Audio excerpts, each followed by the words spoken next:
to keep having this chat box up and going as we always do.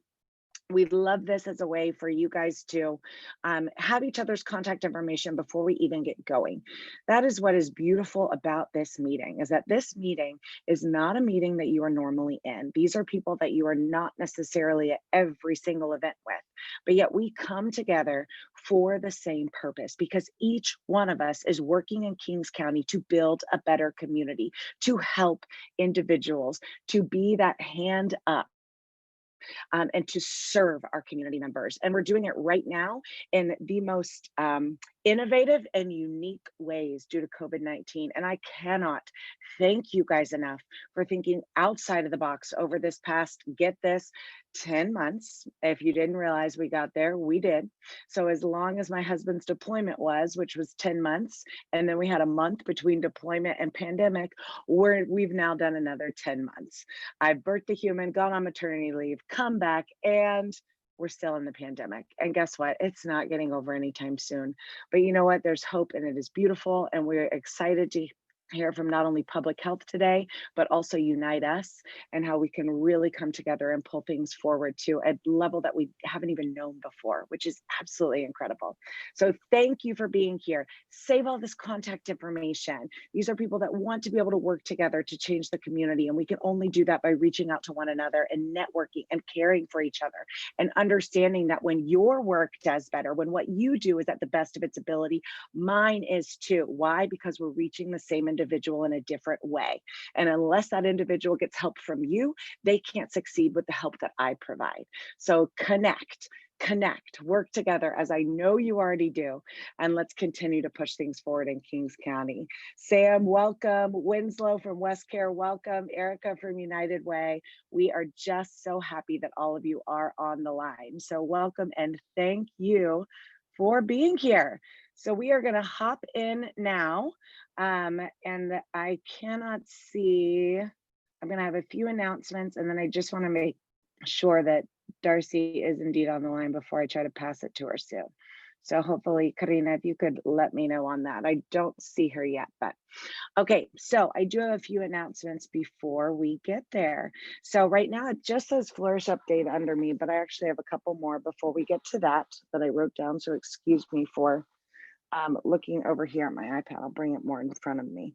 It's the beauty about Zoom. You don't actually know what I'm looking at here. Okay, so for today, I wanted to make a quick announcement specifically regarding something that we did at the beginning of the pandemic. So when the shutdown first happened, go back way back in your brains to March.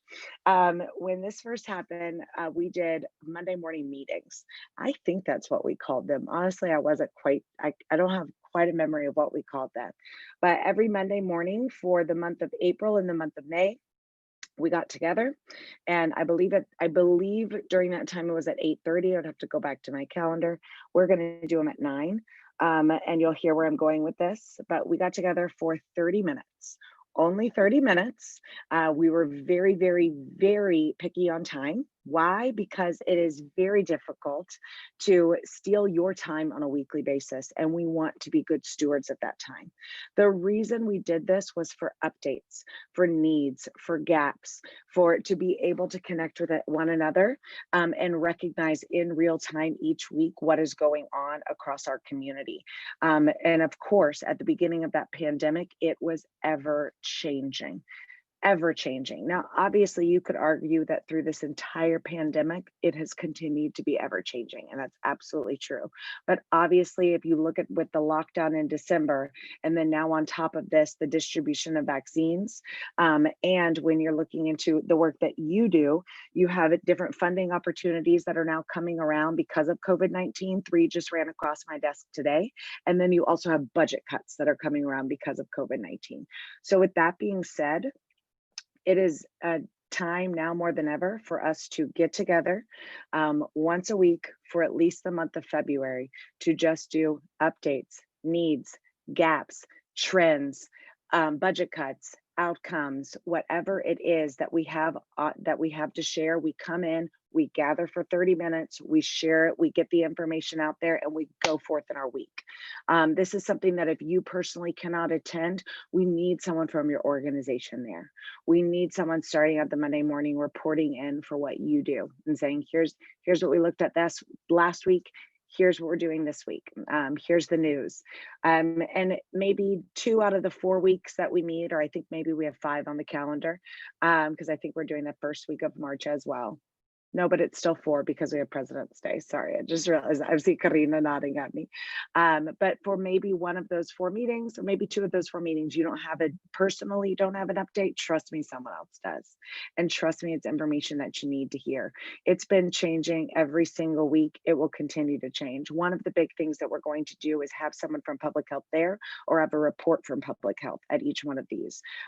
So we have worked hand in hand with them, as obviously that will be helping all of us in what we do, and being able to answer questions and help the members of the community that we serve, and being able to have real-time updated information in that. Now, a lot of these type meetings have already started through the pandemic. I know at the beginning of the pandemic, this was a big need, but that's already being served in various places. But we just felt like we kind of needed a stopgap in the month of February to just make sure through these next 6-ish weeks, 5-ish weeks, that we are on the same page.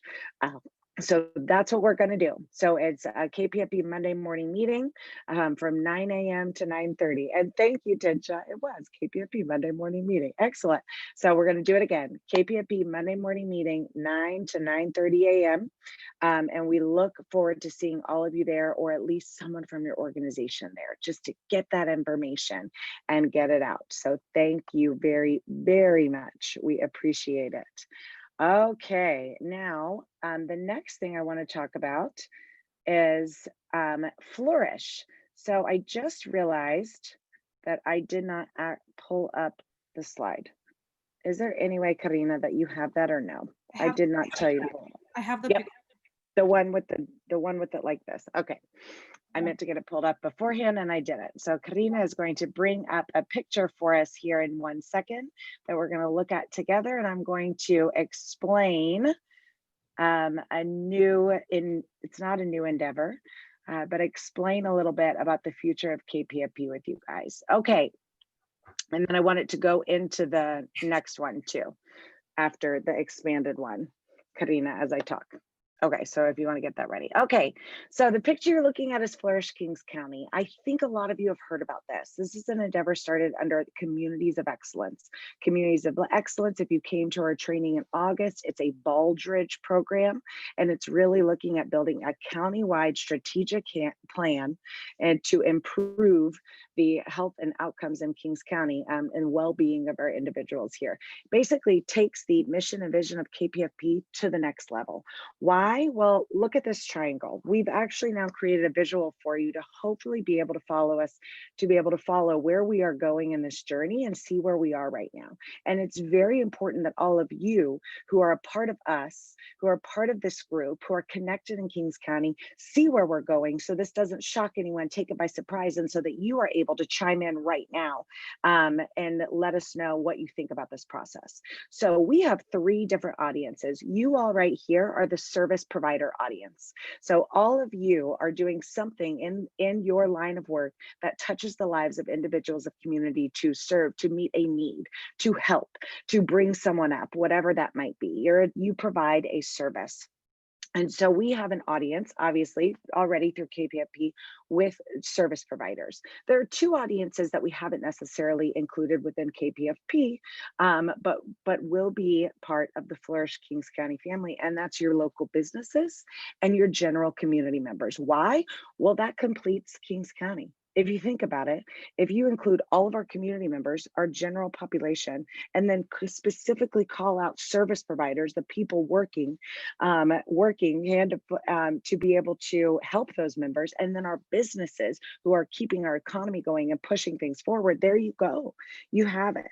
And then within that, we have 4 pillars that we see KPFP already has a huge hand in, and Flourish has already been working to have a hand in.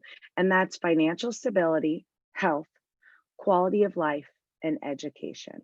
So when you look at this, what we want you to see and know is that this whole time that this started with Flourish, for those of you that have gone to any of advisory committee meetings for Flourish, have heard Flourish presentations, KPFP has been at the center of it the whole time.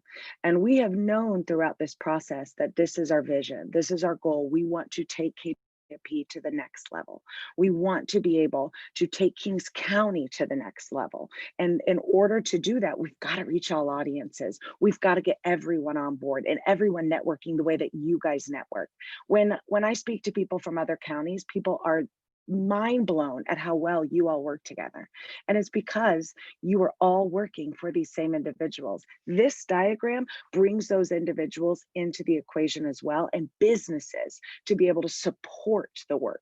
If you went to my social marketing presentation back in, let's say May, it was supposed to be April, but we had a pandemic. So I think it was May, my social marketing presentation, I defined the word social marketing. Remember, this is different than social media. Social marketing is understanding the need to be part of social change. Social marketing is saying that my organization is better because of the change in behavior that it creates, that we are looking for more than just to provide a service. Instead, we are looking to change the life of an individual positively and impact that. And because of that, I use social media in different ways to be able to showcase my organization in the social impact that I am creating. And that's social marketing. So with that being said, when you look at that, you really see why businesses need to be on board in this as well. Businesses need to be supporting your work and therefore us also supporting theirs. This has to be Kings County together moving forward. So this is how we see it happening. And this is where we really need your input. We really need you to help us on this. So Karina, if you could go to the next one, and thank you for pulling that up. She's going to pull up the next diagram here. And then I'm hoping,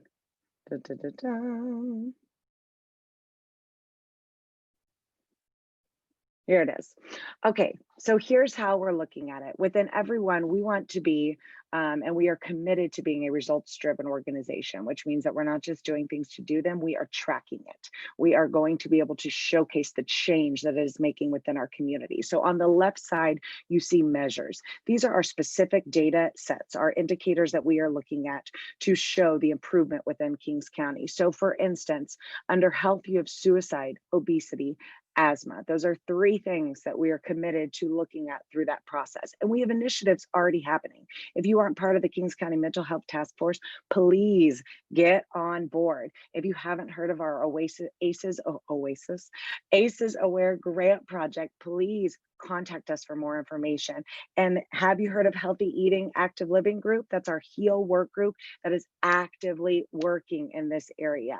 So please let us know that you're interested, because we need your organization at the table. These are things already happening. And then you have areas of financial stability and education that have task forces that are being created to be able to round that out as well. So when you look at this, you can see that the work that KPFP is doing is still there, absolutely still intact. This is an expansion. Think of this as an expansion, a merger, an expansion. Now, here's where it gets kind of crazy, guys. This means that we need one name. If we're going to merge with this project, we can't go operating with two different names and confusing everyone at every corner. And by the way, have you seen our Facebook page? It's Family Life Kings County, because we like to confuse you all a little bit more. Obviously, we need to work on our own branding, and we have known that this was coming. So that's why we haven't made any changes of that yet. So with that being said, we're going to send you guys out a survey. When I send you guys out a survey, we need to know what you think. We need to know your thoughts on this. We need to know, does this work? Does the name work? Do you see this happening? We need your opinion. So when you get the email saying take this, if you could please take those just few minutes, we promise. We're open to do it 5 questions, and just let us know your opinions, your thoughts, and your advice moving forward in this initiative. So again, we're looking at that Flourish thing that you probably heard of, and KPFP becoming one. And what does that look like for us and branding moving forward? So we would love your input. Please, please, please have that ready for us and be able to answer those few questions on the survey. And get excited with us, because this is really just, again, taking the work that KPFP is already doing and bringing it to the next level, which is very, very exciting. All right, so Miss Darcy, I see you on the line and I want to jump right on in. So on the first item on our agenda this morning is an update from Public Health. And I told Darcy, the Assistant Director for Public Health, I told her when I asked her to do this, I said, make it as, I'm not giving her any guideline. Why? Because I don't know if you know, Public Health, the work that they're doing, I swear, changes not just every day, every hour. So we are just so glad for you to be here, Darcy, and to be able to update all of us. We're excited for Public Health's commitment to either it being you or someone else, or just a report from Public Health at our Monday morning meetings. From starting next week through the month of February, or no, starting in the month of February. And we just appreciate you taking the time to be here with us this morning. So Darcy, I pass it over to you. And for those of you, oh, I'm going to do one more thing before I give it to Darcy. For those of you that know Darcy, I was on maternity leave. So I missed that she is now a permanent part of the public health staff as assistant director. And we are so grateful to have her back. If you've been with us at KPFP for a long time, you know, she served beautifully at public health in the work of prevention several years ago. And we are just could not be more blessed as a county to have her back with us. So thank you, Darcy, for all that you are doing to help us navigate this pandemic and continue to push public health and the health of Kings County citizens forward as we continue to march on into 2021. Darcy? Darcy? Bueller? Is she there? There we go. There. You'd think I would have this figured out by now, huh? Thank you so much for the generous and kind introduction, Julie, and hello to everyone that I haven't seen in a long time or heard from. I know you can't see my face, don't have my webcam set up on this desktop. Not in a real hurry to change that, I'm going to be honest, but no, I'll have it soon. So happy to be here to give a quick update. I do want to just stress what Julie said about things changing constantly. Part of what I think always worries me about giving an update is that within hours, definitely within days, things will very likely be different. So just keep that in mind. Very generally speaking, I'm not telling you anything you don't already know when I say that we are still very much in the middle of a surge here in Kings County and statewide. There is a little bit of optimism that possibly we are reaching a plateau. Personally, I feel like it's a little early to say that. We thought we saw that a few weeks ago. We're still seeing the impact of people gathering indoors, particularly over the holidays, but with the winter months in general and the cold driving people together indoors, we're continuing to see those impacts. So just, I think last week we reached over 300 cases in a day. That was the highest we had ever seen. Hopefully that's the highest we ever do see. More typically we're around 100 to 200 cases a day at any given point. I'm not sure what metrics you all have been keeping an eye on, particularly with your past Monday morning meetings. But one thing that we've kept a close eye on, and I've relayed to people since I came back on, was the blueprint framework on that covid19.ca.gov. So I came back on specifically to work with the schools in a contract capacity, and they kind of sucked me back in. So now my role has changed, but working with the schools, that was one thing that we kept an eye on. So those county metrics of adjusted case rate and positivity rate were huge, because that's how a lot of the decisions were made around what can open and what, basic transmission in the community was like. It really helped you get a good picture for at least a baseline of what was going on. So when we were trying to get schools back open or get them to the point where they had the option to open, we were going for a case rate of 7 per 100,000 people per day. That's an average adjusted daily case rate. That's what's reflected on that covid19.ca.gov, see what's open in your county. That's two of the metrics posted there are adjusted case rate and positivity rate. We were doing good with positivity rate, especially adjusted because we test so much in this county. That has since shot up. Our mobile unit alone is doing about 2,500 tests a week right now. But that adjusted case rate to get schools back open, and many other businesses were falling into this as well, we were trying to get to 7 per 100,000. We got there. People got the option to open at the level that they were comfortable with for their student populations and their community and their businesses. And those were kind of the golden times, and things felt like, okay, well, you know, maybe it's manageable. As of today, we're at an adjusted case rate of 77.2 per 100,000. So it just kind of gives you a good picture for the magnitude of where we are with this pandemic at this point. Even with a case rate of 7 per 100,000, we still had a lot of concerns about transmission, and we had a lot of safety measures in place, and we're working very closely with businesses and schools to make sure that prevention was at the forefront. And now we're looking at 77, and that's still our adjusted, meaning it's lowered because we test as often as we do. So I just wanted to start there, even though it's a little bit grim. As I'm sure all of you know, the other thing that is on that website is the ICU availability, which is at 0.0 right now in our region. We are seeing the number of deaths increase with cases. That's to be expected, unfortunately. The majority of those deaths, I think it's around 78%, are in the I believe it's 65 and above population, and I may be a little off there, but this is big, and it's touching all of us right now, right? And again, I know I'm not telling you anything that you don't already know, but I am trying to give you kind of a peek into the magnitude as we see it over here at Public Health.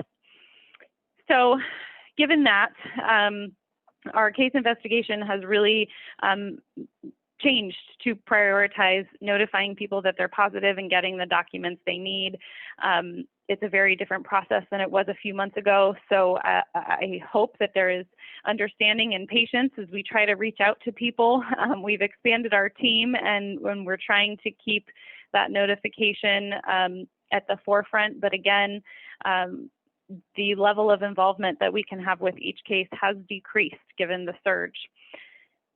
As I said, we have testing going on 6 days a week through our mobile, 7 if you include OptumServe, which is through the Day Reporting Center. And we're testing a few thousand people every week that way. I encourage you to take advantage of those testing services. I think at this point it's well known that there are a lot of asymptomatic carriers walking around out there that contribute to transmission. So I just encourage everyone not to wait until you don't feel well to test. Test frequently, test on a regular basis as much as you are able to. And I would say encourage your friends and family and the people that you serve to do the same. We're lucky to have that as a free service in Kings County. So please do take advantage of it, even now as we're seeing a vaccine rollout. And that's the transition. That's the other big one that everyone has questions about right now, right? I will tell you this is one of the big ones that is changing from day to day right now. As you all saw, we went through phase 1A. The problem initially was that we had a really high declination rate. So we were experiencing this problem where we were calling people and asking healthcare workers to come in and not getting them to come in at the level that we had hoped. And then overnight, it switched to a different problem with supply and demand. Demand significantly outweighed supply. Once that phase 1A was opened up to all healthcare workers, and then almost simultaneously 65 and above, the problem very quickly became that we didn't have enough doses to go around. And that's where we stand right now. We still do not have enough doses to go around. We have partnered with ARIA, and we are partnering with Family Healthcare Network to try to get those vaccines out to the rural areas. It was really important to us with this rollout that we focused on all of the locations in Kings County, not just here in Hanford or Lemoore. But that does decrease availability in each space, right? Because we wanted to see some equity there. So the number of doses that would have otherwise been available in Hanford is less because we've moved them to those places, which is only fair to all of our county residents, particularly those who are already underserved and have trouble with transportation and access to healthcare. So there is word that the tiers may change again.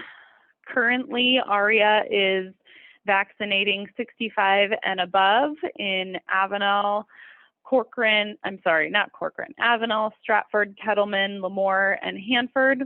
Our clinic here at the health department is still vaccinating in phase 1A. So all of those healthcare workers that have either changed their mind or are now able to make it in, we're trying to get all of them taken care of. And then we're also vaccinating 65 and above in Corcoran on a limited basis. I'm sure some of you have heard about the hiccups with the rollout, and a lot of that has to do with the supply and demand issue. So there is a very long wait list for vaccines at this point for 65 and above. We do not know what our shipment will be from week to week. It changes. It's been inconsistent. So it's hard to even predict what it will be because the number has been different every week. So that makes long-term planning really difficult. It also makes any type of mass vaccination event in one area not really feasible, particularly when the goal, like I said, is to have more equitable distribution throughout the county. So we've gotten a lot of questions about why didn't you have a drive-through event? Why didn't you hold, a big event at the fairground? Well, one reason is because we just don't have enough vaccines to do that. And the other reason is because we wanted them all over the county, not just in one place. So the next phase 1B right now is 65 and above, and then food and ag, and then education, and then law enforcement. We expect that may change. There is a lot of talk about that changing and it possibly shifting to more of an age-based approach, but we do not know that that's the case yet. Part of what the state is doing is trying to figure out how to get the most vaccines to the most people in the most equitable way very quickly. So the way that they decide to do that is changing frequently, and this is one of the things that is being talked about as a possible part of the solution, but we don't have any definitive word on that yet. I bring it up because we are getting questions about it, but as soon as we had any type of definitive word, we would bring that up to you. It would also be posted on our website in the vaccine section. If you call ARIA now, you will very likely be put on a wait list. We're working with them to just improve their phone system because the tremendous influx of calls hit them pretty hard. So they've been working really diligently to try to get those problems solved. They are not just vaccinating their patients. We are sending people to them through our own call center. And it was really happening on a first come, first served basis. So that's another kind of misconception that I just want to squash out. They were not only vaccinating their own patients, they were very much committed to vaccinating everyone who needed it in the community and opening up their doors as much as they possibly could. They're, of course, struggling with the same issues that we are around unknown availability because they are getting their vaccines from us at the health department. So if we don't know, they don't know. So I do still encourage those who are 65 and over in the areas that ARIA is serving to give them a call. They may very well be told that they'll put on a wait list, but that's okay. That still gets them a little bit more information than they had to begin with. There's also a survey on our website. So if you go to kingscovidinfo.com, there's a vaccine section and something called a COVID-19 vaccine interest survey. where people can express interest in the vaccine. They do not have to be 65 and above. They can be in any tier. We pull data from that survey based on location, based on eligibility, based on a number of factors, and use it to reach out to people and to provide updates. It's not a perfect system. It is still getting rolled out, but it is one way that you can throw your name in the hat, as it were, and we're communicating with everyone who submits that survey as quickly as possible, even if it is just to say, hey, thank you for submitting it. You're on our radar. Please do opt into these. If they chose text as their method of communication, opt into these texts or phone calls, what have you. So that's another way that folks can express interest and essentially get on what often becomes the wait list, right? So if we have people from Corcoran submitting that survey, and we see that, we can open a clinic in Corcoran as doses become available, and we start giving those folks a call, as well as doing outreach in other areas. So there's a lot of information in a short amount of time, but I am going to pause here because I know that there will very likely be questions. Darcy, I want to ask the first one really quick, just because I didn't hear it. And I think that it's valuable information, and that is regarding the wait list. So I know that all of those ARIA clinics, thank you again to ARIA for your help with this, got bombarded, obviously, with calls once it was open to 65 and older. And as you mentioned, those individuals either got an appointment or you've now created, it seems, a wait list at each location. So I'm curious now, as vaccines do become available and vaccination continues through this age group, not looking at the next parts of tiers, and actually just still within this tier, not looking at the other groups, but still staying within that 65 or older population. Will they be calling that wait list? Or will there be another should they keep dialing those numbers? What is your action step for individuals in the 65 or older population? Yes, thank you. So ARIA will be contacting people on their wait list. They have their own that they've established, and then we have the survey as part of what the survey does is allow us to develop a wait list, like I said, at least for specific locations. So nothing wrong with calling ARIA and filling out that survey. We are trying to information share as much as possible and schedule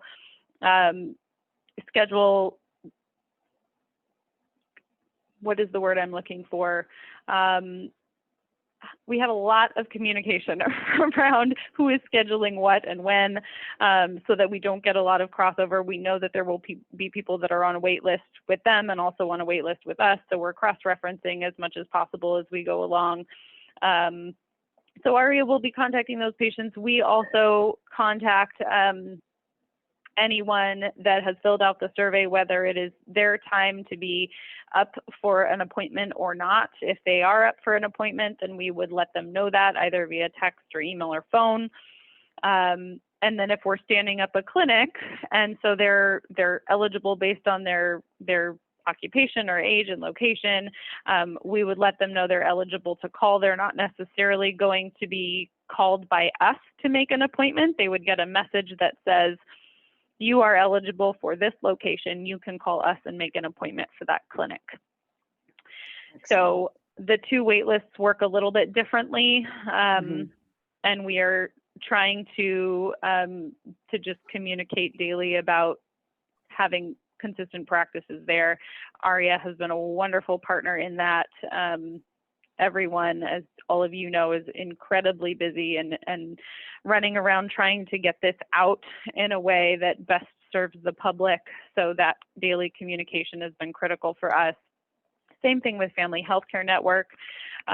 They're really committed to not only serving their own patients, but to serving the public. So we're looking at very similar models with them and reaching out to some of the communities that we haven't been able to be physically present in yet, places like Home Garden and more work in Corcoran.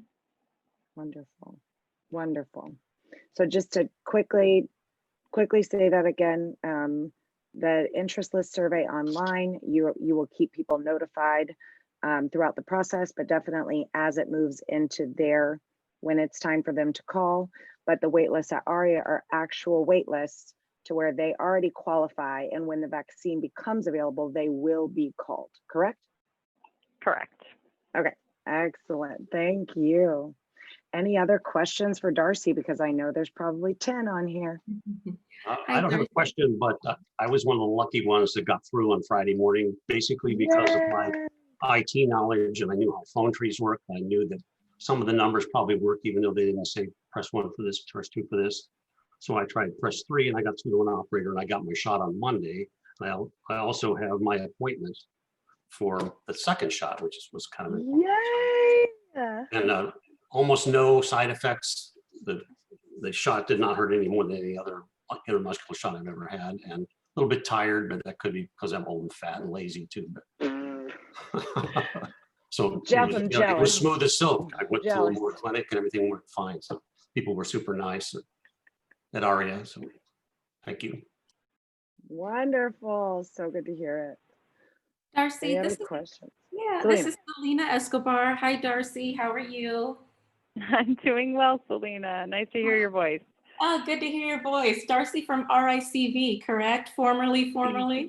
Yes, formerly. Awesome. Well, that's not my question. My question is, do you anticipate any, as far as the supply for the vaccines, any changes because of the new administration coming in? I know it's only been a day, right?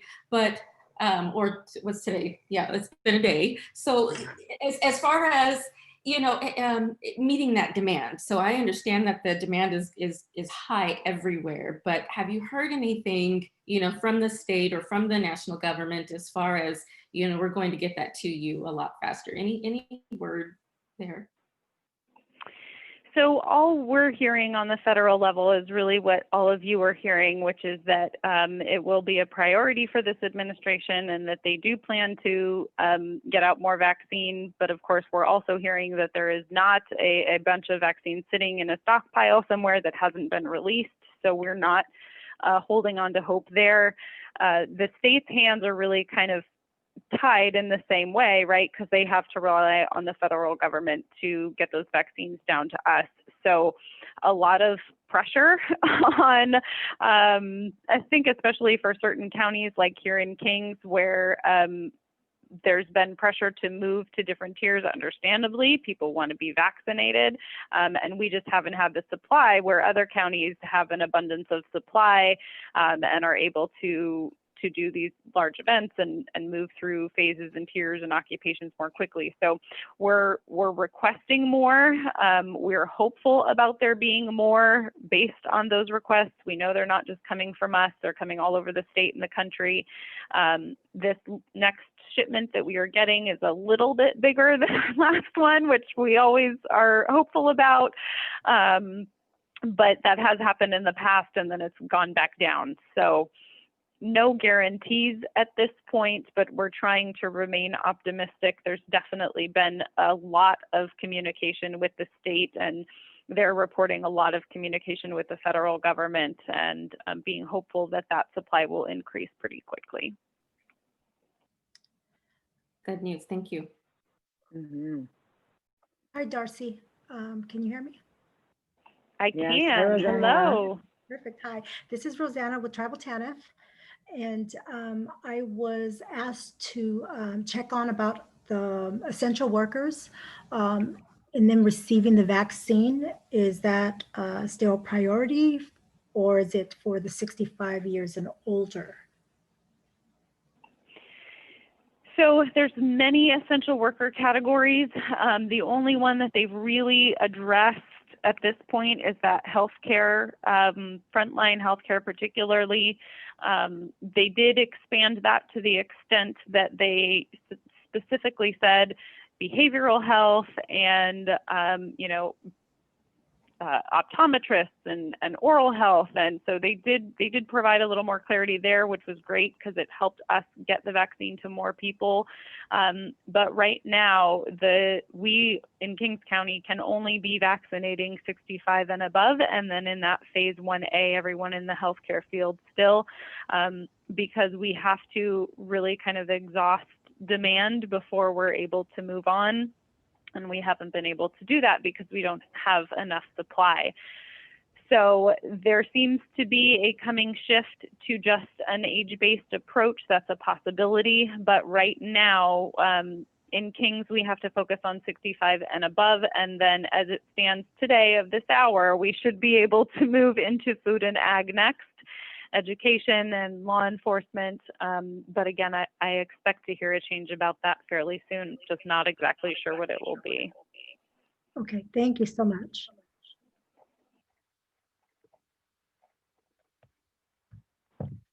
Any other questions for Darcy? I know we probably have a couple more.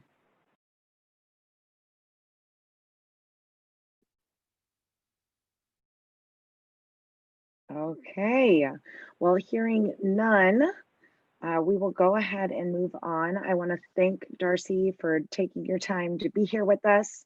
And we just truly appreciate being able to hear directly from public health. If you all do have any questions for Darcy at any time, please contact me. I am happy to annoy her for you.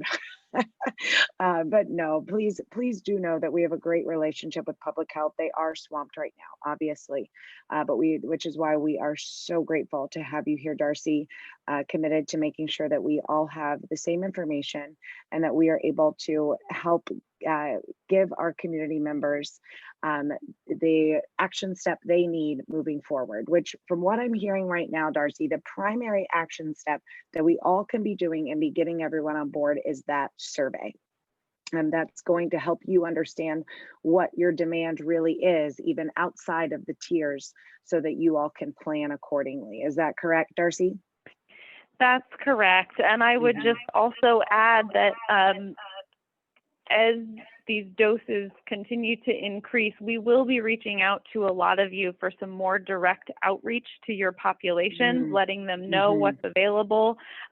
We understand that the survey, even the phone line, is not something that's accessible to everyone. And so we are definitely trying to plan, not trying to plan, we are planning other ways to reach populations who just don't have access to a cell phone regularly, or definitely the online survey.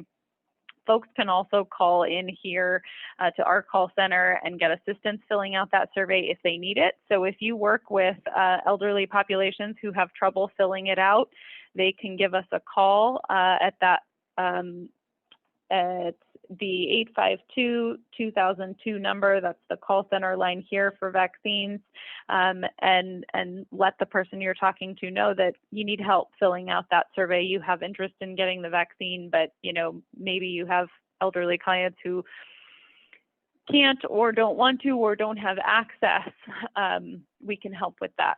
But know that we'll be reaching out to you with some more specific requests also. So thank you everyone on the call for your support and your patience with us as we move through this. Thank you, Jeff, for sharing your positive experience. I'm really glad to hear that it went well. And we'll keep rolling. All of the support we have from each of you is incredibly appreciated. So thank you. Wonderful. And my last thing on that note is to make sure that you personally and that your organization professionally is following all of our social media pages, which is Family Life Kings County on both Facebook and Instagram. We are working to help public health get that word out. So we will post everything as for our community members as it becomes available. We're also going to be posting just general vaccine information, understanding mRNA, and everything of that nature. So I'm working right now with Darcy. They put together an FAQ, and we are working on getting that into a visually great format so that we can also help them push it out. So please, please, please not only follow us, but then share it. Share that information. I promise you there's other great stuff on there besides just vaccines. We make sure, and we want to feature you on that side note. If your organization has something coming up or anything happening, let us know, because otherwise we probably will find it and we share it anyway. But we want to be able to share your work, feature you, and make sure the community knows services that are available in Kings County. So that's Family Life Kings County. Thank you, Darcy. We appreciate you so very, very much. Thank you for giving your time today. Thank you. And thank you for all your work on this, Julie. And again, everyone on the call. It's great to hear and see some of you. So we'll be in touch soon. Thank you. All Thanks. right, we are moving on to another very exciting part of the agenda. And as today we called it, now I can't remember the name we landed on, but New Year discussions. We didn't have one big presentation or training to give to you because we had so much information that we needed to jam pack into one meeting. So we are very, very thrilled to be able to talk today about Unite Us. And this is a community information exchange that is going to take Kings County and the way we work together to the next level. So that's all I'm going to say about it for now. I want to go ahead and pass the torch first and foremost to Nanette from Kings United Way. King Unite Us Way. Did you hear that? Kings United Way, and let her tell you about Unite Us and take it from there. Nanette. Thank you, Julie. It's great to be here this afternoon and share information with you about the community information exchange system that we are trying to bring to Kings County. Before I introduce Kendra, I'd like to introduce a familiar face that is serving as the project manager for Kings United Way. Lexi Terrell was our previous AmeriCorps VIP. She also served as the AmeriCorps VIP for KPFP. We kind of shared her. And recently, Lexi has completed her master's degree in social work. And we're so excited that she is joining us for this project and will be managing the project for us. She'll be in touch with each of you to discuss participation. And so once she just started, so let her get her feet wet and then she'll be in touch soon. Now it is my pleasure to introduce our technology partner who will be presenting on the Unite Us platform. Please welcome Kendra Devajian. Kendra? Awesome. Well, thank you so much for having me. And I just have to say, you have so many incredible people in your community. Just working with Nanette has been so fun. And Julie, your energy, like this call is the highlight of my week. It's just so positive and warm and welcoming. So thank you so much for having me. As she shared, I am with Unite Us. I'm a community engagement manager. I just joined the team in July. And so before that, I have spent the last 20 years doing early childhood and family development work. I grew up at First 5 Fresno, so to speak. I was there for 14 years and got to serve as the executive director my last 5 years. And being able to find a really streamlined, effective way to connect our parents to resources and support remained our biggest challenge until the day I left. I think about all of the time and money and resources we spend on trying to come up with resource directories and all different languages, which of course we knew once we printed were already out of date, right? We tried so many different ways, but MOUs got in the way or HIPAA got in the way and everything in between. So I got matched with LinkedIn to Unite Us and I was like, what is this company? And was just so thrilled and excited to learn that this even existed.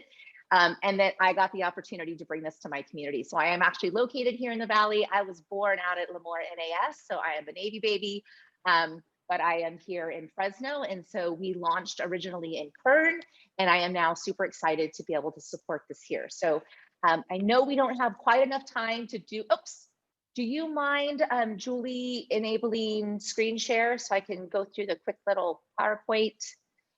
While we're doing that, oh, great. There we go. That was super fast. Okay. Karina's amazing. She's on it. All right. Well, here we go.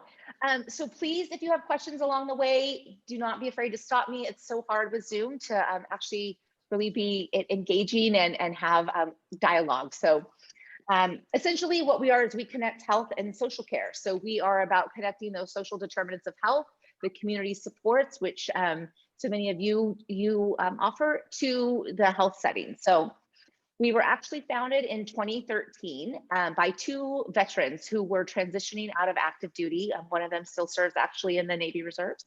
And in doing so, they realized that it was far more difficult for them to try to access all of those different resources and referrals and programs that they were entitled to. And so they worked with some of their fellow veterans to come up with a solution, and that turned out to be a technology solution. So we started as a veterans project out on the East Coast, and then quickly the health plans kind of took notice, and so we really started in partnership with them.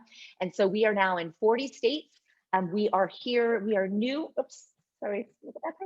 we are new, as I mentioned, to California. So we just launched here in December of 19. Kern was our first county.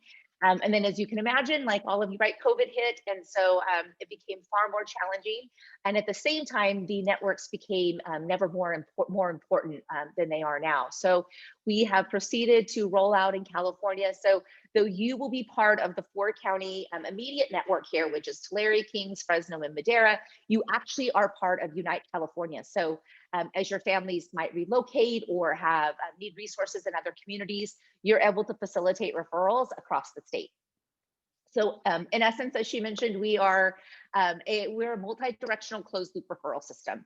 So that is kind of what we were built for. However, because of the data tracking that we do, the fact that we have a single person master index, and some other things, we really also serve as a community change management tool.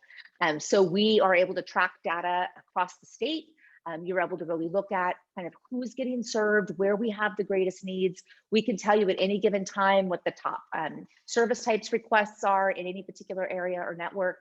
And so it's really being able to, again, have that collective data that we all have tried to get and get unduplicated counts of the folks that we're serving. And it also provides real-time analytics so that you can use it in your own program management. So let's say you have a report due to First 5 and they want to know how many clients you've worked with in this last month.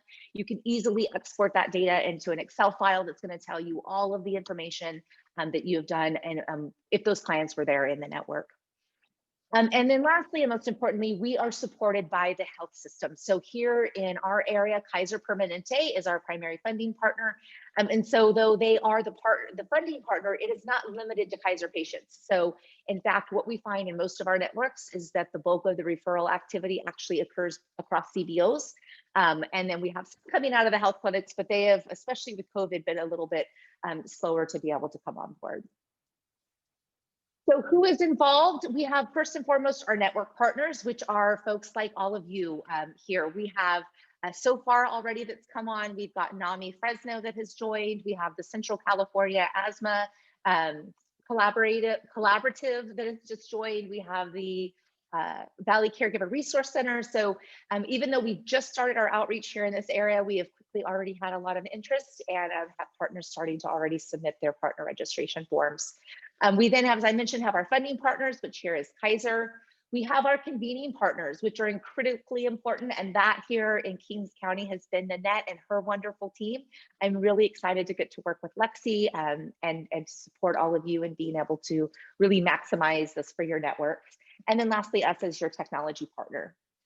Part of my role at Unite Us, actually it is my, not part of it, it is my role, is my job is to make sure that the network works for all of you. So if you have different partners you want on board, you want a presentation done to a group because you want them to be engaged as well, my job is to support all of the community organizations in getting onto the platform.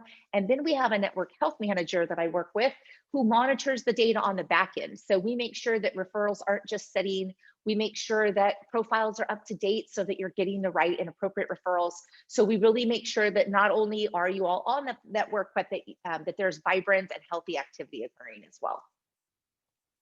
One of the things I really love about this is that it really is a health equity tool, because of the demographic information that's collected, as well as the shared outcomes across all the service types. We're able to really see who's being served, again, where we have gaps in services, and more importantly, it creates equity and access to resources. So whether you are a salon or barbershop in a small community that might be, who everybody turns to for help in getting, finding out where to go for help, or you might be that large CBO everybody has the same access. So it's no longer, if you have so-and-so cell number, or it's because the intake coordinator, that your referrals get in. Everybody who's accessing this has the same entry points.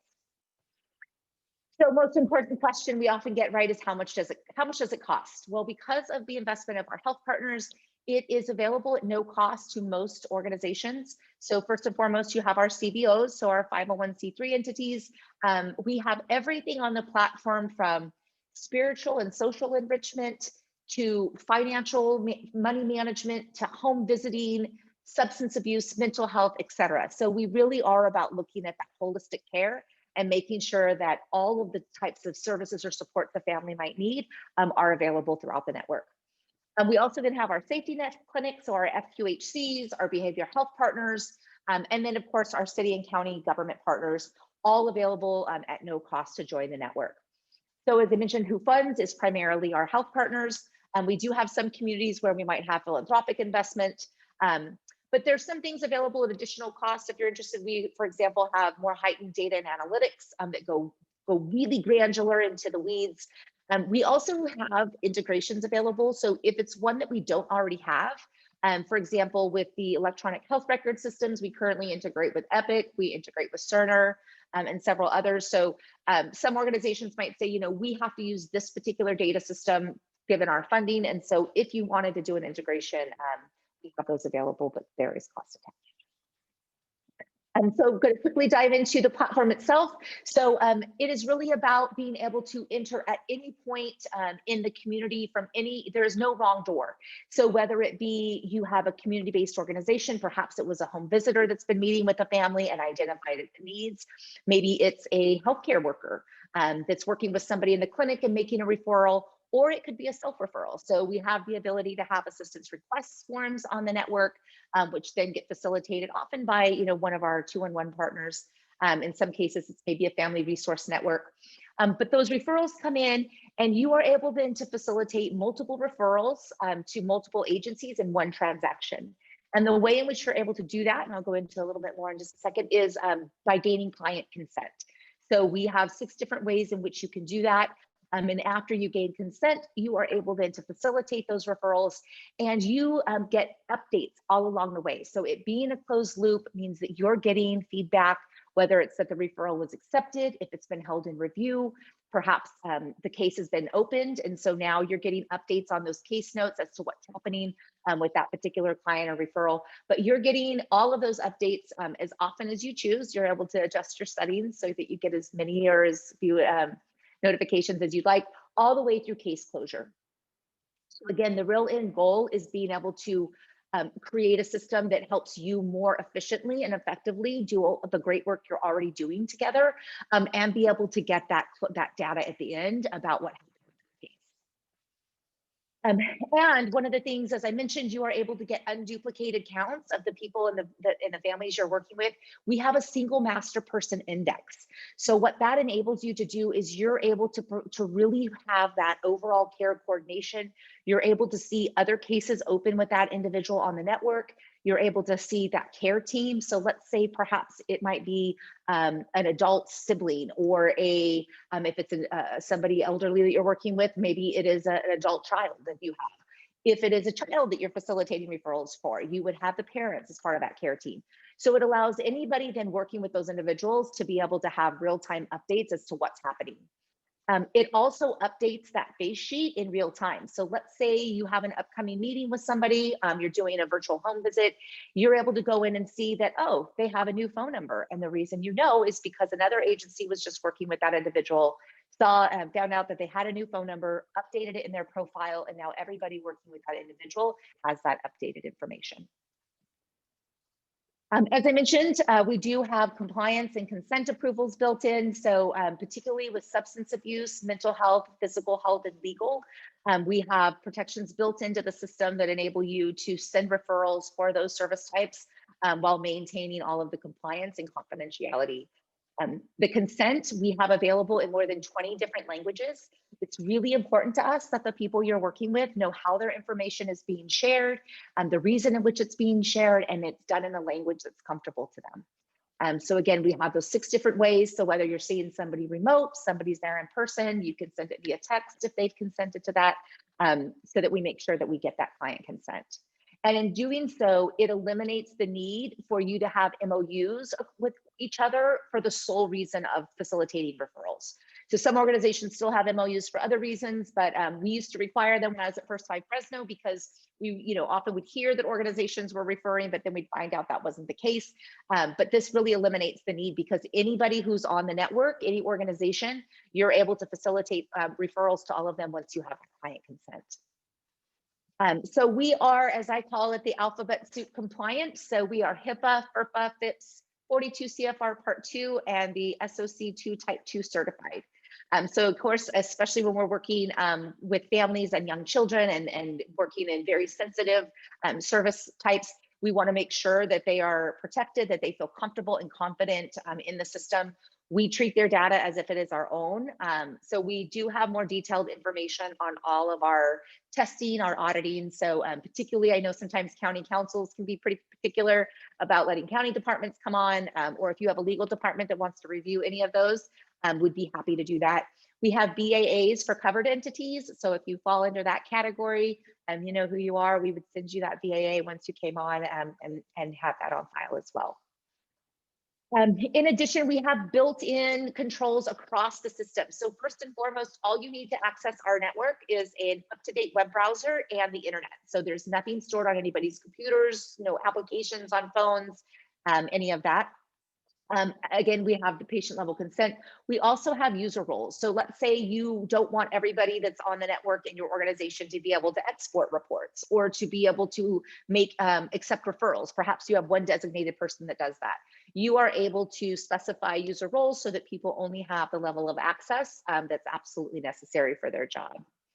And then, as I mentioned, we have those built-in protections and those service types. So those viewing permissions, for example, if I'm a food provider on the network, I'm going to be able to see if that client also has perhaps a housing referral open or maybe a childcare referral open, but I'm not going to be able to see if they have a substance abuse, a mental health, a physical health, or legal referral.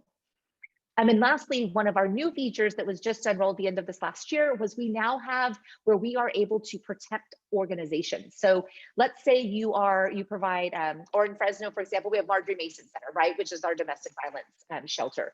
So even if they are facilitating, let's say, a childcare referral, if it's coming from Marjorie Mason, you're going to know that that individual more than likely was involved with interpersonal violence. So one of the things we're able to do now is have those organizations show up as anonymous on the platform.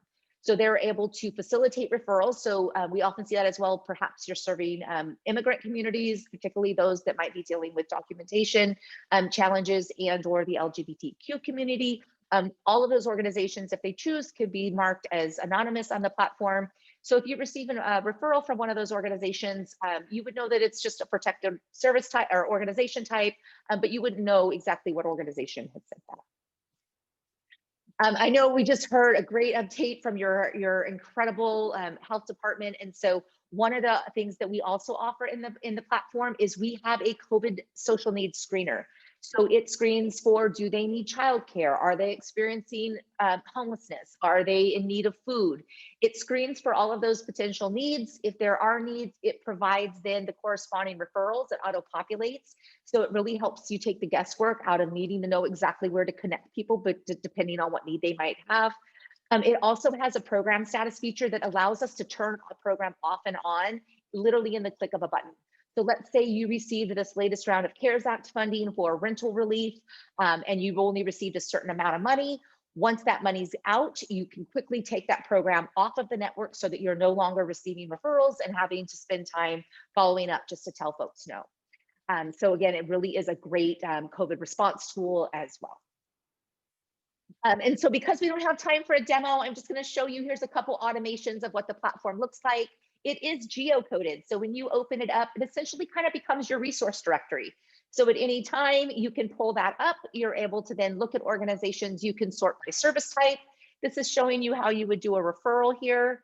As I mentioned, we have built-in assessments across these different service types. So one of the things that we've really worked on is being trauma informed. So For example, I really had been through a myriad of systems with my son, who was almost 20, who was struggling with mental health and substance abuse issues. And one of the things that I really struggled with was each time we'd get referred somewhere, we would have to tell our story all over again.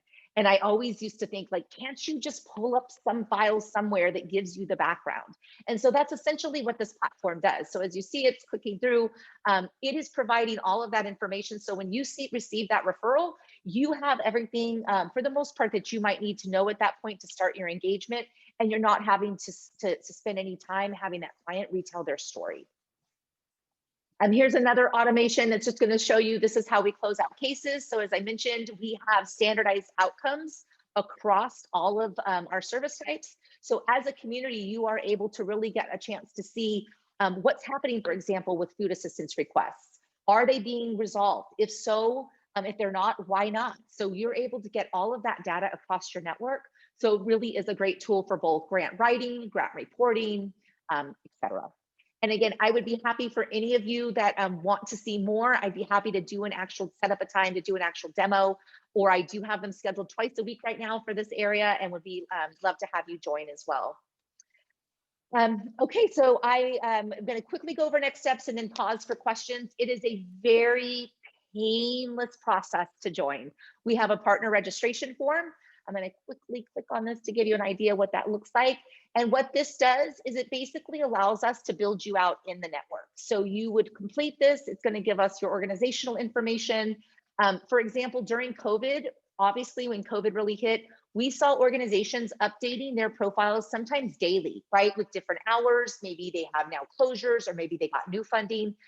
So it really is a way of keeping all of your partners very up to date. They're all able to access your information through that network tab. Then you're able to identify any programs that you want to bring on the network.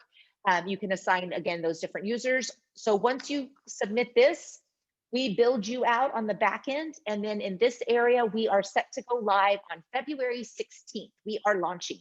So typically, if we were already live, once we get your partner registration form, you're usually live within about 2 to 3 days. We offer ongoing training, so we are not here to just get you on and leave you alone, or let you be to your own. We do a weekly training. We have an online do it kind of at your own pace training. We have live support. So from 8 a.m. to 11 p.m. Eastern time, we always have live tech support. So anytime you're in the software, something's not making sense, it's giving you some funky error, you can just click on tech support.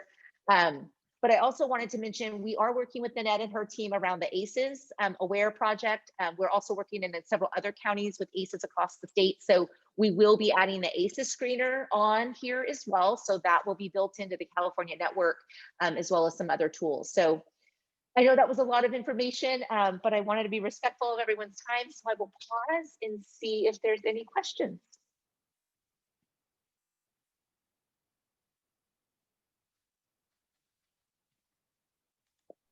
Hi, I do have a question. I attended the information training that you did yesterday, and I really did enjoy it. Hi, Sarah. Hi. Just saw your other questions, so I'd be happy to answer those too on here if you'd like. I'm sorry, say that again? I just saw your email with the other questions you had sent, so I'm happy to answer those for the group too, if you'd like, in case. Okay.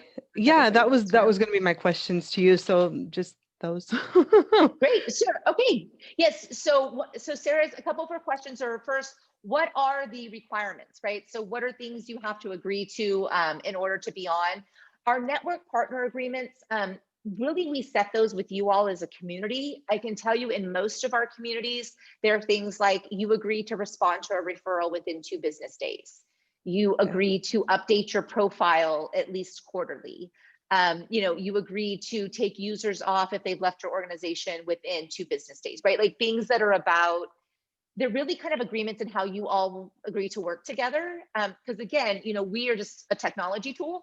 But we do kind of help create that space so that you can all kind of agree upon, this is how we all agree. And then we take those agreements and we monitor that on the back end, right? So if you've all said, look, we believe 2 business days is a reasonable amount of time, we start monitoring that. If someone had say been 4 days, we'll send a little email to that user saying, hey, just want to make sure you know you've got a referral pending. can you please go ahead and take action? So, those are the agreements. There is no cost. So as I mentioned, like there's no expectations, like this isn't a bait and switch where we're like, it's free for 90 days. And then you're going to get, we're going to hit up your credit card. No, right now, Kaiser's current commitment is for 3 years. But the more they see it used, the more likely they are to continue that investment. So they are really like, here, community, here's your tool. You make it yours. You use this in whatever way makes sense to you.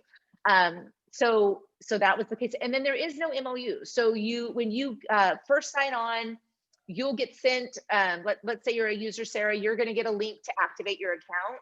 And the first time you log in, there's a thing like you click on kind of like the agreements, and they're essentially like, you're going to keep the data safe. You're going to respond to referrals in a certain amount of time. Again, and I'd be happy to send out what those kind of network agreements are. Afterwards, I can send them on to Nanette or Julie for them to forward on to you all. Perfect. Thank you so much, Kendra. That was very clear. Absolutely. Any others? I will say, I don't think I mentioned, we finally had our First Five join. So First Five Kern has just joined. They brought on their Help Me Grow program and their home visiting coordination project. And we're going to be working with them around family resource centers. So we're really hopeful. Clarissa has already been in touch with us, and I'm really excited to work with your First Five as well, to really think through again how this can be used to help maximize those kind of pathways for parents to make sure that they're able to get support no matter which door they enter.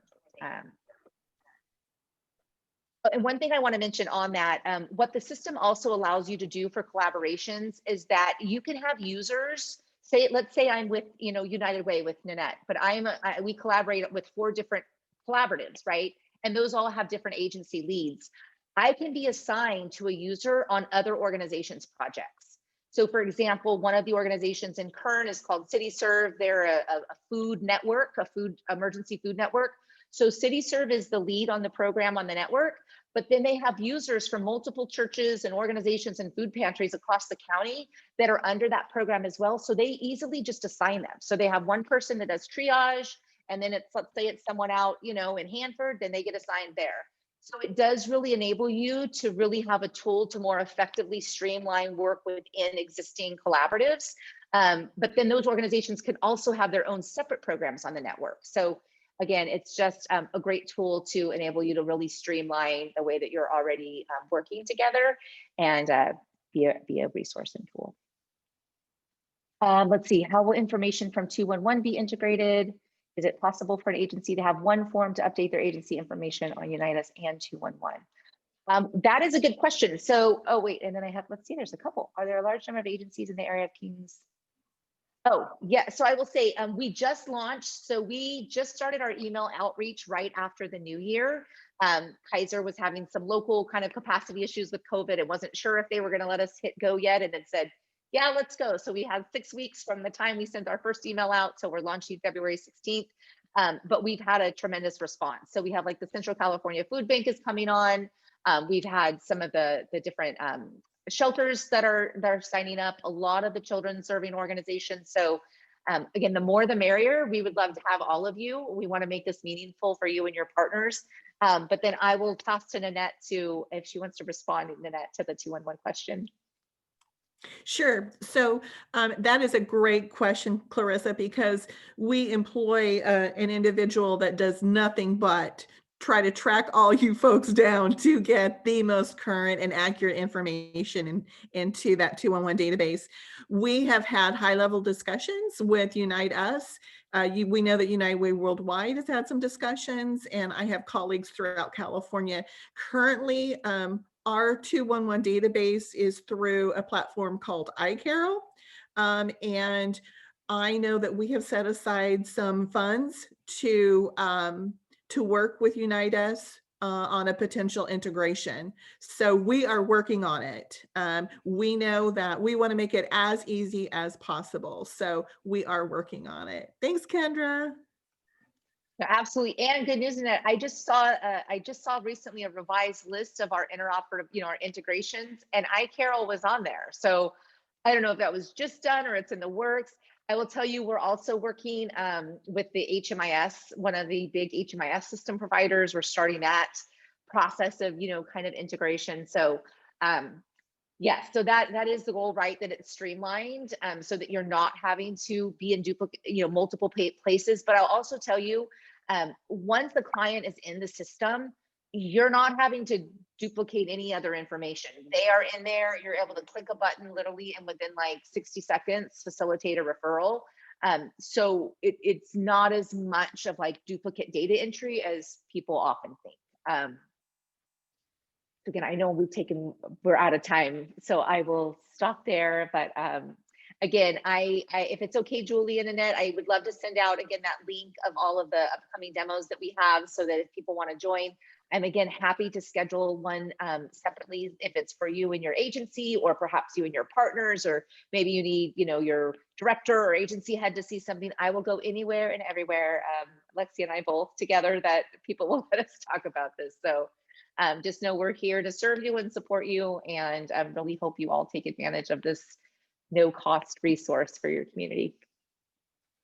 Absolutely. Thank you, Kendra. And Kendra, if I could actually have you really quick, put that information into the chat box for registering for the ones that are already available. And then as Kendra mentioned, if those don't work for your schedule, she's going above and beyond to make that happen for you guys as well. So thank you so much, so much, Kendra. I just want to take a quick moment before we move on to our next thing to rejoice. I've been a part of KPFP. I came on in 2014. In 2014, not to mention the other nonprofits I worked for before that, but in 2014, knowing that the goal of KPFP was collaboration, one of the goals, right? The goal is to build a healthier Kings County. And we knew that we couldn't do that effectively. We couldn't meet the potential of what that could be until we had information exchange. We knew it. We knew it then with everything going online, and we knew data sharing was going to have to happen. We started with our website to make public data accessible to you all, but we knew we had to go deeper. And let's just rejoice, because guys, did you hear this? It's here.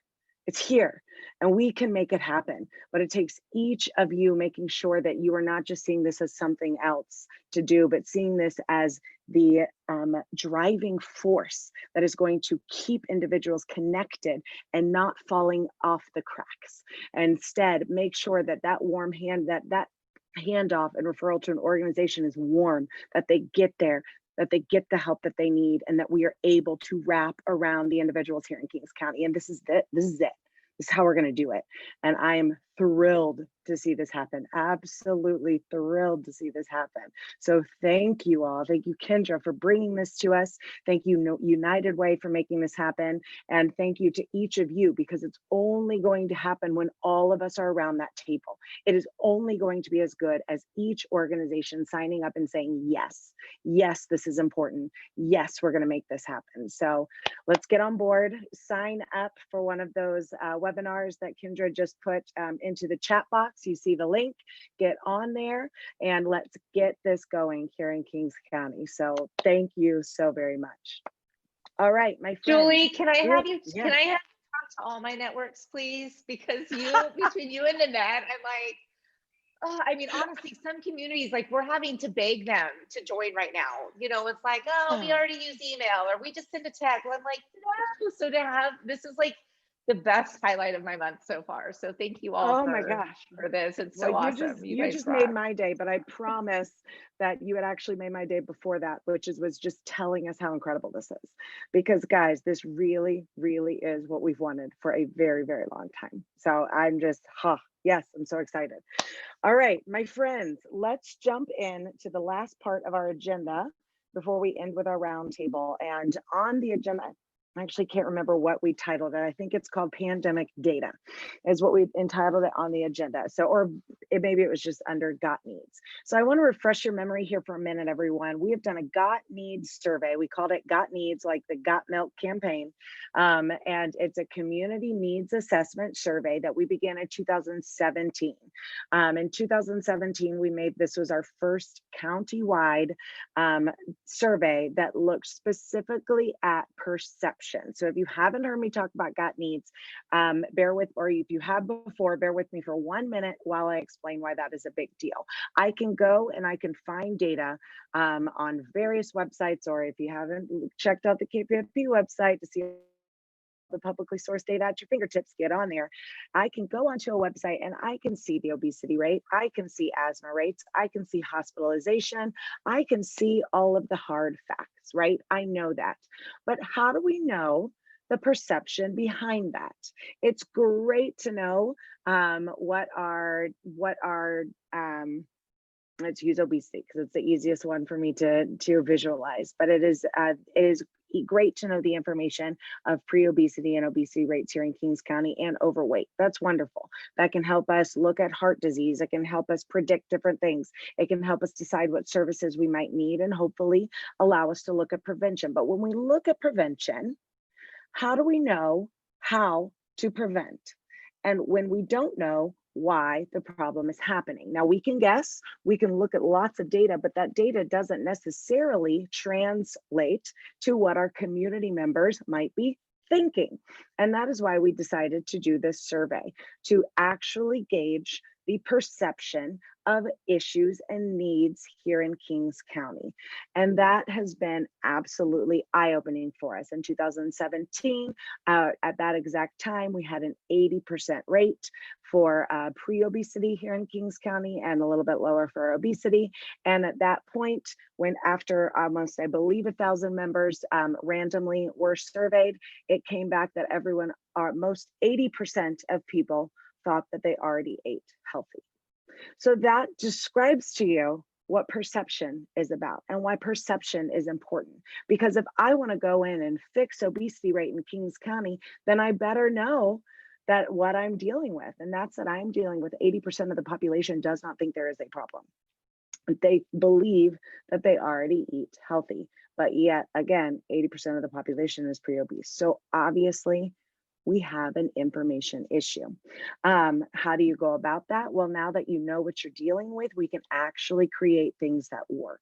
We can actually work together to solve a problem and not just throw things at the wall and hope it sticks, right? So this is why perception is such a big deal. Now, in 2019, we redid this survey. And if you go onto the Got Needs section of our website, you're going to be able to see the surveys itself from 2017 and 2019. You can also find the data that we gathered from both 2017 and compare it directly to the data in 2019. You can look at every single indicator. It'll paint the picture for you. It'll pull up the graphs. It's extremely fascinating dive, and we hope that you take that. We are launching it again in 2021. But what do you think is the primary difference between 2019 survey and 2021 survey? Oh, I don't know, maybe 2020. Guys, we have obviously some changes to make. Now, when we change a survey, for those of you that have gone through making a survey, ooh, like it makes me, I just have to like stretch every time I think of building a survey. It is toilsome, it is hard, it is difficult because you have to figure out how to word the question the exact right way in order to get the answer that you're looking for, answer that's going to be measurable. It's going to be, you can follow it over time, trackable, all of the things. Well, with that being said, in building a survey, you also don't want to change too much to an actual question. So to an actual question, I want to be able to leave the wording the same so that we can have comparable data over time. Now, if a question did not work, if we realize that people did not understand it, well, then that's a decision we have to make, and we have to make that change, and it just might not be as comparable, but that's okay. But there are a lot of ways that we can add to our existing questions in order to get perception data about the pandemic specifically. For instance, on questions of have you lost your job, we also have a if yes then, and it's do you believe you've lost your job because of lack of education, because of this, and then what about a D? Because of the pandemic, and we'll word that a little bit better, but that so that we can get some data perception wise, specifically surrounding job loss and pandemic, right? There is so much more that we need. So much more than we need. So before I launch into how we're going to do this, I want to rally if you're kind of with me, but you're multitasking, which I know, let's be honest, that's 75, 80, 95% of you. Hopefully some of you are passing notes at the same time, because I don't know if you guys do that, but I love to send the private message notes, and it's a game, and then I have like 5 going. No, I'm just kidding. I never do that. If you're passing notes in Zoom, come here to me. Come here to me now. We're going to go into breakout, which means that all of a sudden you're on a call with 50 people and you think that you're not being seen or heard. And then now you're in a breakout room with 5 and they're going to be calling your name. So this is your warning. We're going into breakout, people. And here is why. We need your voice. Honest to goodness, I have looked at this in many different ways. And when I look at the data that we need to get specifically about perception of the pandemic and the needs of our community, I have a hard time. I have a hard time. Why? Because I feel like we need everything. And also, I feel like there's ways to integrate it into other questions. But what I need to know from you guys going into this breakout is I want you to brainstorm. I want you to think about information that would help you in your organization. What would help? What would help you meet your community members best? What do you need to know? What is something that you're already asking them? And if you were able to ask that question to 1,000+ individuals of our community from different areas in our rural communities to Hanford and different age groups, specifically looking, of course, at that low income, those high need based populations, what would you need to know? Is it about jobs? Is it about food? Is it about domestic violence? Is it about substance use? What do you need to know? What we want you to do is try to formulate some questions. Now, hopefully after this, we'll have a question bank of 50 and we only have, I think, a 37 question survey. We're going to be able to integrate a lot of that into the questions that we already have. But instead of having you look at those questions right now and try to edit it yourselves, and that would take too long, we just want you to spend, let me look at the clock, 7 minutes brainstorming this. Just brainstorm it together. And then I just need someone to write it down. If one of you could write it down in your brainstorm and then put it in the chat box when we come back together, that's what we are looking for. Ideally, we'll also have time to go through each group.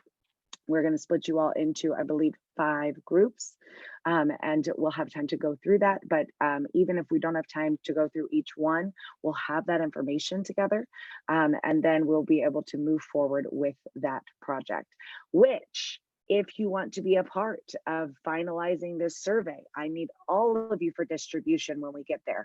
But if you want to be a part of finalizing it, taking this brainstorming, getting it together, we have a meeting that is at, Karina, give me the time.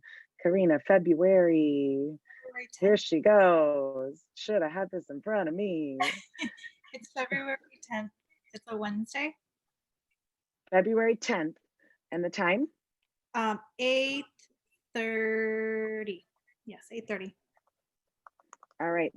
So our Got Needs survey meeting is February 10th at 8:30 a.m.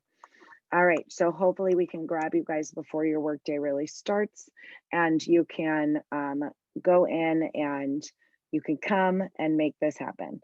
So help us make this happen. I just put that into the chat box for you. So Karina, I'm going to pass it over to you. You are all of a sudden going to appear in breakout rooms in 5, 4, 3, 2. If this countdown actually goes, okay, good. I was like, if it actually happens. Oh.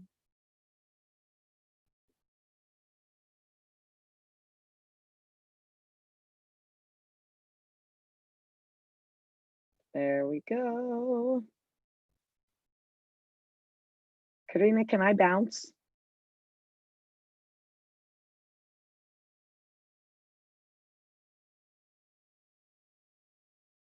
Okay.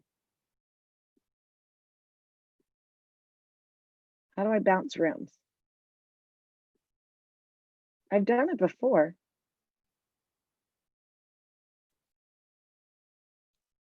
I can't hear you, just so you know. Sorry. Oh, there we go. Okay, try it now. Okay, there we go. Yep. I had to be a host for some reason. All right, I'm gonna just bounce. You're still a host though, right? Or no? I'm a co-host now. Are you gonna be able to control breakouts, or does that mean that I have control of breakouts? I don't really want full control of breakouts. Oh, you have control. It took it off. All right. I took it off of you. Okay, well, I'm watching time.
Okay, so how long has it been?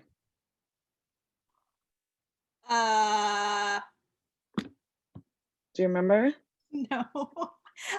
I thought you were keeping the time, so I haven't been paying I attention. went to each room. So that's how I kept time. I went to literally each room, but now Oh. I'm done. And so I think I'm only going to give him about 60 more seconds. Okay. But I was just curious if you knew how long it had been. Can you take back the host now? And then you can end it. Why don't you give him the warning now? Can you give him like a 60-second countdown? I think you need to make. Oh, I have to do it. Yeah. And then I can do make it. 60-second. Okay. There you go. Okay, there you go. Okay, so I'm then just gonna let you do it. I think when I close all rooms, it gives a 60. It gives a 60. That's so fine. Yeah, 60 seconds. Just go ahead. Perfect. One room ended up only having 2. It's because But it was great. It was Joe and Frank. Oh yeah, people. No, it was good. People kept leaving right before, so Yeah, then because I told them. Yeah, because I gave him that warning. yeah. Welcome back, Carrie.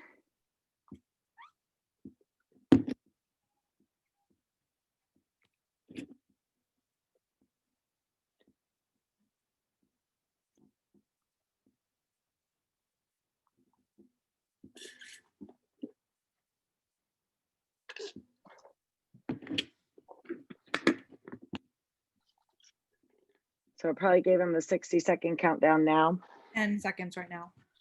10, 9, 8, 7, 6, 5, 4, 3, 2, 1. Oh, I think I was too slow. Boom, boom, boom, boom, boom, boom, boom, boom, boom. Welcome, everybody. Oh, thank you guys. Thank you. Thanks for going with us on that journey and allowing me to pop into all of your rooms. I hope you met someone that you hadn't met before. That's always fun. And you guys were able to brainstorm in ways that maybe you weren't thinking of. So what I would love for you to do is hop on the chat. If you were responsible for writing something down, if you could throw it into the chat box, that would be great. And as we do that, do we have time for maybe like 1 or 2 groups to kind of share something that they spoke about? And then we're going to end with our roundtable. So could I have a volunteer from 1 or 2 of the groups to chat about what you guys were looking at as a need that we need to be getting perception on for specifically regarding the pandemic for our community? Hi, Julie. I can go first. So Thank I was part of the first group, and some of the questions that the group brought up were there any barriers to obtain resources? How has COVID impacted their life? What are their needs? Like, what do they need right now at the moment? If they are aware of the resources that are around them. Sometimes people don't know that there's, a lot of resources, so if they're aware of those resources. And then another thing that was brought up was that, due to COVID, a lot of people are staying at home, both parents and children. And majority of the time, before COVID, they were either at the workplace or at a school site, and those sites are already smoke-free. And so now due to COVID, those children are staying home. And so just a question of, ever since COVID, have they been more exposed to secondhand smoke? And how has, COVID affected that has exacerbated their asthma? So just, some information on that. So I guess the questions were surrounding like resources, and then if, COVID has, exacerbated their asthma, or they've been more exposed to secondhand smoke. Interesting. Definitely wouldn't have thought of that one. And that's really fascinating. Very, very true. And then you could even dive deeper in the asthma with also homes. I know California Asthma Collaborative would be a big one to want to chat about this, but homes having issues that maybe since you weren't living in it all the time, you didn't notice, but now it's affecting you. I say that as I like my asthma acts up. Anyway, all right, one more group. If we could hear for one more group, and then we're going to switch to roundtable. Hi, Julie. This is Patricia. So in our group, we talked about maybe, I don't know if there's already a question in the survey, Julie, but pertaining to if whether or not, our families are aware of programs such as MAT. I know that, which is medically assisted treatment programs, that are being offered virtually. I understand that, a lot of our families are becoming familiarized with telehealth services as far as, for mental health services and for, general health, non-emergency type visits. But what about our families that are struggling that perhaps even through this pandemic are seeking services for recovery or support pertaining to that?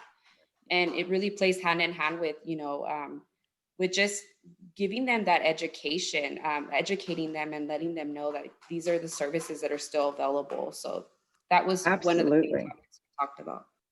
Absolutely, absolutely. Yes. And understanding what services are there. And we've definitely had a question on that before, but I think one of the big ones to add to, like you said, calling out some specific ones, but then also just you've got to look at that now with the eyes of pandemic, because guess what? All of your services have changed. So not all, but you know what I'm saying. And definitely the method of which you deliver said services have changed. So there's just do people feel like that's accessible? Do people feel like telehealth works? Do people feel, that's that when we look at perception, those are the type things we need to know, because we need to know, instead of plowing forward in one direction, if people aren't with us, we've got to be able to get them on board or address the need where it's at. So excellent. Thank you guys so very, very much. One last thing before we go is our round table. So what I would like to do at our round table is give you guys the opportunity to share any update, any new program, any exciting news, sad news. It could be a budget cut. It could be anything, a new employee, a new service, literally anything that you have within your organization that you would like for all of these other organizations to know about. We would love to hear from you. So I'm going to open up the floor now for anyone who would like to speak. Hi, this is Patricia once again. I'm with Anthem Blue Cross Medi-Cal, and one of the services, or we have quite a few services going on, but I do want to highlight, a couple of. In our department, we have health ed as well as one of our departments, and one of the things that our health ed department has been doing is that they have been providing some amazing topics. With one of those being COVID and stress. We've connected with schools, we've connected with even staff, staff trainings. And in addition, what's really awesome about our health ed department and in terms of the topics that they're providing is that they're also able to provide these presentations to youth. So I do want to mention that I have a long list of the different topics. And another one we've been getting called for a lot has been internet safety. So teaching our parents, those red flags on what to look out for. We have a lot of people that are using internet. So those red flags, pertaining to like human trafficking and what have you. So I'd love to be able to have that opportunity for those of you that are seeking any type of virtual presentations. We're definitely available for that. And so, yeah, feel free to connect with me. I'm going to go ahead and put in my information. But like I said, we have a lot of great topics, and those are two of the main ones that we've been getting calls for a lot. Fantastic. Thank you, Patricia. Please definitely put your contact information in. And then just so you know, Alex just put in information about the source, and that reminded me to tell all of you to do that. So definitely updates are great to speak them out loud, but always use the chat box for any updates you may have as well. So on that note, who's next? Who wants to talk?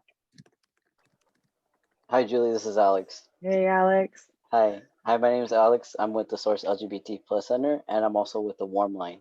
So yeah, our center is still providing online support groups, as well as a youth board for the younger LGBT community. And also the Warm Line is available 24 hours a day. I'm gonna put the number in that. And we actually have had our numbers go up in Kings County. So a lot of Kings County individuals are reaching out to the Warm Line to just talk, kind of vent about what's going on. So we're still available. Sorry, I accidentally muted myself. Fantastic. Thank you, Alex. And I'm so glad you guys have been able, all of you, to alter your service channel in order to continue to meet the needs of the community. So don't forget that that resource is available. Anyone else? I know we probably have a few more. So updates, roundtable. Hi, everyone. It's Bao here with the California Health Collaborative. Usually Joanna Garcia attends these meetings, but she was attending a different meeting. So I'm fairly new to the group. I've actually attended KPFP meetings in the early, I think 2013, 2012. But it's been a while now since I've been back. But the California Health Collaborative, we're hosting our 3rd annual Asian American, Native Hawaiian, Pacific Islander Leadership Summit. And this is in collaboration with a national organization called Appeal. So we're pretty much just doing the recruitment work, but if you want to click on the link, it has information about the facilitator and all of his experiences that he's bringing to the Central Valley. It's a very unique leadership summit. So if you know anyone or you who's interested in learning and growing in your leadership advocacy work, click on the link and register. Fantastic. Thank you. And again, I love seeing these things still happening. So thank you guys for that. All right. Who else?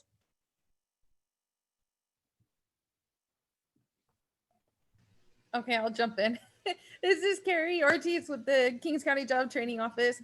Hey, we are still open. We are still seeing clients, getting them through eligibility assessment, enrolling in school, truck driving's got a lot of them. We are working with IBEW out of Fresno for a solar panel project, kind of accepting contact information and passing it off to IBEW. We do have a flyer, so I will get that over to Julie, so maybe you can get that out and we get the word shared for that.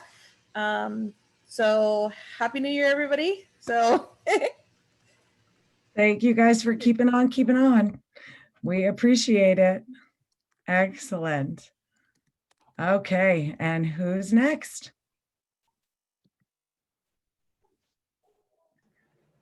Hi, Julie. Hi, everyone. This is Rosanna with Owens Valley. I just wanted to say that we are constantly looking for those presenters, trainings, things like that for our families. We work with low-income families. We also work with kind of borderline of becoming low income. And then we are an Native American organization. And so we provide workshops for parenting. We work with families with 0 to 5. We work with youth. We work with adults. We work with those looking for work. We work with families as a whole. And so we are constantly looking for presenters that are just going to share information that is very information to our families that will be beneficial for them as an adult, them as a youth, or them as a family as a whole. And so, like I said, we do have an adult educator who helps with like a high school diplomas, DMV studies, basic computer skills. We had an employment coordinator. She's now become our site manager. But with our employment coordinator, she was there to help with like job prep, job readiness, resume writing, master application, job searching. And then we also have our parenting educator who provides different types of workshops for, like I said, 0 to 5 or young parents or just families. It's a family literacy department. And then we have our prevention department, and that's where I'm a part of. And with that, we provide everything under the sun.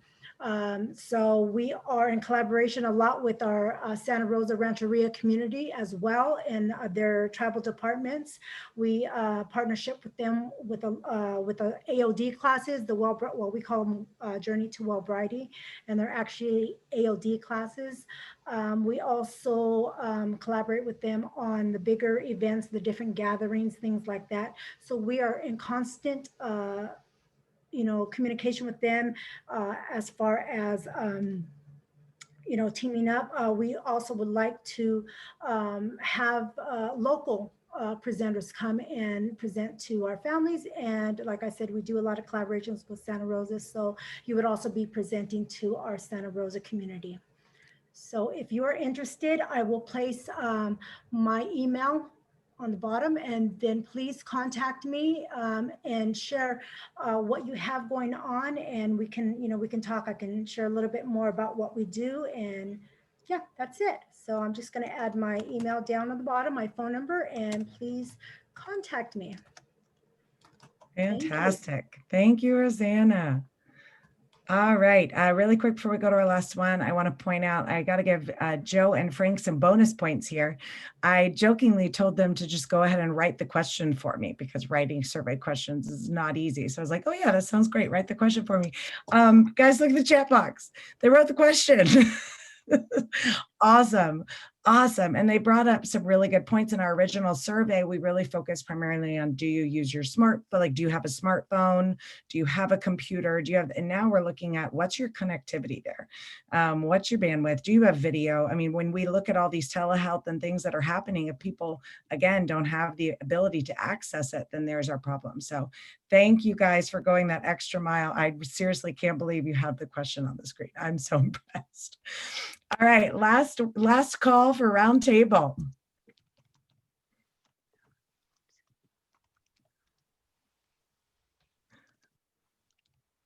All right, it's 3 o'clock. It's time to go. Thank you guys so very much for joining us today. And thank you for sticking with us to the end, the brave souls that went through the breakout rooms and everything. Thank you for letting us pick your brains on this survey. And thank you for helping us distribute it when we get there. It's going to be an incredible, incredible tool for all of us to use within our organizations to understand not just, again, that big data of what's happening in Kings County, but that perception as well. So we know how to meet the needs and not just what the needs are. Thank you guys so very, very much for giving me your valuable time today, and let us partner with you. Send us all the information you have for your organization. We want to get it out. We want to connect you. We want to be here for you and help you do what you do. Have a wonderful, wonderful rest of your Thursday. Bye, everyone. Bye. Lexi, so good to see you. Bye, y'all. Thank you. Thank you so much. We appreciate it.